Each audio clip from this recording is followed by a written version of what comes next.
इमरान की तरह भुट्टो ने भी तेल से भरी शीशी दिखाकर खुशहाली की नवीद सुनाई थी। सबसे पहले ये खुशखबरी किसने सुनाई, किसने आलमी साजिश की बू महसूस की?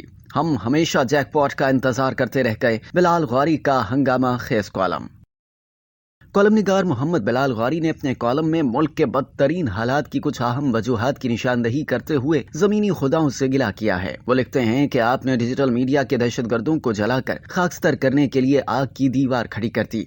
रियासत के बागियों को सजाएं दी जा रही हैं। मुकद्दस समझी जाने वाली शख्सियात का एहतसाब हो रहा है। नक्शे कोहन मिटाकर एक नई दुनिया जहाने ताज़ा आबाद किया जा रहा है। मरहबा सरे तस्लीम खम के आप जो मुखी लड़ाई में मसरूफ हैं। कॉलम निगार ने तज्जिये के लिए माना शायर मुनीर न्याजी के इस शोहरा आफाक शेर का सहारा लिया कि मुनीर इस मुल्क पे आसेब का साया है या क्या है, कि हरकत तेज तर है और सफर आहिस्ता आहिस्ता।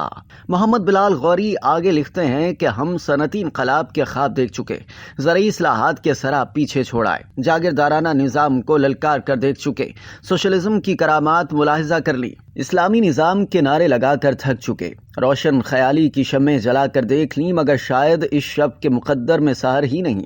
तवील अरसे हम अपने जुग्राफियाई महल्ले वकूफ़ से फ़ायदा उठाते रहे। आलमी ताकतों की जंगों में अगाड़ी रियासत बनकर लाई गई माशी खुशहाली आर्जी साबित हुई। कभी बताया गया कि अर्ज़े वतन से दरियाफ्त होने वाली मादनियात का खजाना गेम चेंजर साबित होगा। अभी चंद बरस कबल जब नया पाकिस्तान बना तो जनाब इमरान खान ने कौम को खुशखबरी दी कि केकड़ा वन मंसूबे से कौम की तकदीर बदलने वाली है। हालांकि ये नवीद सबसे पहले हमारे मसीहा और निजात दहिंदा फील्ड मार्शल अयूब खान ने दी थी। कॉलम निगार के बकौल गालिबन 1963 में अमरीकी कंपनी सन ऑयल ने यके बाद दीगरे 3 कुएं खोदे, लेकिन बाद अज़ा मालूम हुआ कि जो कुएं दरियाफ्त किए गए वो खुश्क हो चुके हैं। 1972 में एक जर्मन कंपनी विंटर शेल ने खुदाई शुरू की। तेल के 3 कुएं दरियाफ्त हुए। कायदे आवाम जुल्फ़िकार अली भुट्टो तो तेल से भरी एक शीशी लेकर कौमी असम्बली में आए और कौम को खुशखबरी दी कि बस अब हमारे दिन फिरने वाले हैं। भुट्टो के दौर में ही एक अमरीकी कंपनी मैराथन ऑयल ने 1976 में ड्रिलिंग की और फिर 1978 में कनाडा की कंपनी हुस्की ने खुदाई का काम संभाल लिया, लेकिन तेल निकालने की मुहिम कामयाब न हो सकी। 1985 में जब ज़ियाउल हक बरसरे इख्तिदार थे तो हुकूमत ने सोचा गैर मुल्की कंपनी हमें बेवकूफ बनाकर चली जाती हैं। तेल दरियाफ्त न होना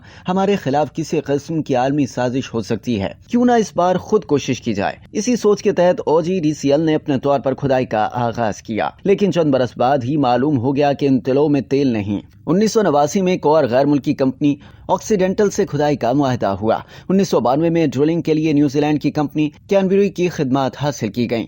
1999 में अमरीकी कंपनी ओशियन को तेल के ज़खायर दरियाफ्त करने के लिए बुलवाया गया। 2004 में फ्रांसीसी कंपनी टोटल और फिर 2005 में पाकिस्तान पेट्रोलियम लिमिटेड ने मुहिम जोई की, जो नाकाम हो गई। जब 2015 में मुस्लिम लीग नून की हुकूमत थी और पंजाब के जिला चिन्योट से 3 किलोमीटर के फासले पर रजुआ नामी इलाके में सोने और तांबे के सबसे बड़े ज़खायर दरियाफ्त होने का दावा किया गया था, तो तब भी कौम को इसी तरह की खुशखबरियां दी गई थीं। चंद बरस कबल शुमाली वज़ीरिस्तान में मादनियात के ज़खायर का जो तखमीना लगाया गया उसने तो हिसाब किताब ही दरम बरहम कर दिया। बताया गया कि यहाँ 6 से 8 ट्रिलियन डॉलर के ज़खायर मौजूद हैं। कॉलम निगार ने हुक्मरानों के खोखले दावों और नाकिस पॉलिसियों पर उन्हें तनकीद का निशाना बनाते हुए लिखा कि हम जैकपॉट के इंतजार में हाथ पर हाथ धरे बैठे रहे, आवाजें लगाते रहे कि आओ हमारी जमीनों में दफन सोना, चांदी, तांबा और दीगर कीमती धातें निकालो, दिल करे तो कुछ हमें भी दे देना, आओ हमारे मुल्क में बिजली घर लगाओ और ऐसा मुनाफा पाओ कि दुनिया में कहीं और इस तरह की पेशकश ना मिलेगी। हमारे एयरपोर्ट लीज पर ले लो, हमारी फजाएं इस्तेमाल करो, हमारे जमीनी मुस्तकर ठेके पर ले लो,